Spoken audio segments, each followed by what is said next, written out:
টাঙ্গাইলের কালীহাতির ধলেশ্বরী নদীতে বাঁধ দিয়ে জেগে ওঠা চর ও পার কেটে ট্রাক যোগে বালু বিক্রি করছে প্রভাবশালীরা। প্রশাসনের সহায়তায় দেদারসে চলছে বালু বিক্রি।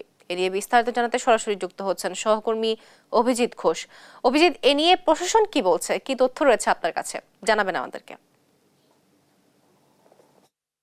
জি, তোয়া আপনি যেমনটি বলছেন, এটি হচ্ছে কালীহাতির জোকারচর এলাকায়। আপনি আমার পিছনে দেখছেন যে এখানে যে ধলেশ্বরী নদী রয়েছে, সেই ধলেশ্বরী নদী এটি বাঁধ দেওয়া হয়েছে এবং এই বাঁধ দেওয়ার পরে এই বাঁধের উপর দিয়ে এই যে শত শত ট্রাক দিন এবং রাতে এই ট্রাক চলাচল করে। পাশাপাশি এই যে নদীতে যে চর জেগে উঠেছে এবং পার যেটি রয়েছে সেটি থেকে বালু কেটে সেটি বিক্রি করা হচ্ছে এবং স্থানীয় প্রভাবশালীদের ভয়ে স্থানীয়রাও এটি নিয়ে প্রতিবাদ করতে সাহস পায় না। তবে প্রশাসন উপজেলা এবং জেলা প্রশাসনকে তারা অবহিত করেছে। তারপরেও প্রশাসন যেটি বলছেন যে তারা এই বিষয়টি তারা জানেন না। এবং আমি কথা বলেছি জেলা প্রশাসক, কথা বলার চেষ্টা করেছি জেলা প্রশাসক যিনি রয়েছেন শরীফ হক, ওনাকে বারবার ফোন দিলে উনি ফোন রিসিভ করেনি। পাশাপাশি উপজেলা নির্বাহী কর্মকর্তা সাদাত হোসেন যেটি জানিয়েছেন যে তার এই যে নদীতে বাঁধ সেটির বিষয়ে তিনি অবগত নয়। পাশাপাশি যে পানি উন্নয়ন বোর্ড রয়েছে সেই পানি উন্নয়ন বোর্ডও এই বিষয়ে অবগত নয়। তবে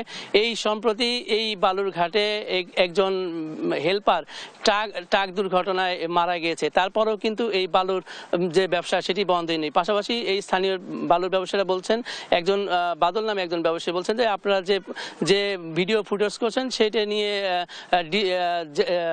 যে ঢাকা বা সচিব বা ডিআইজি যাদেরকেই দিবেন তাতে কোনো লাভ হবে না, তারা তো ব্যবস্থা নেবে উপজেলা এবং জেলা প্রশাসন। তবে জেলা প্রশাসনকে তারা ম্যানেজ করে এই কার্যক্রম চলছে বলে এমনটি জানিয়েছেন বালু ব্যবসায়ীরা। তবে কালীহাতি জোগাড়চরের বালুর পয়েন্ট থেকে এই ছিল সর্বশেষ।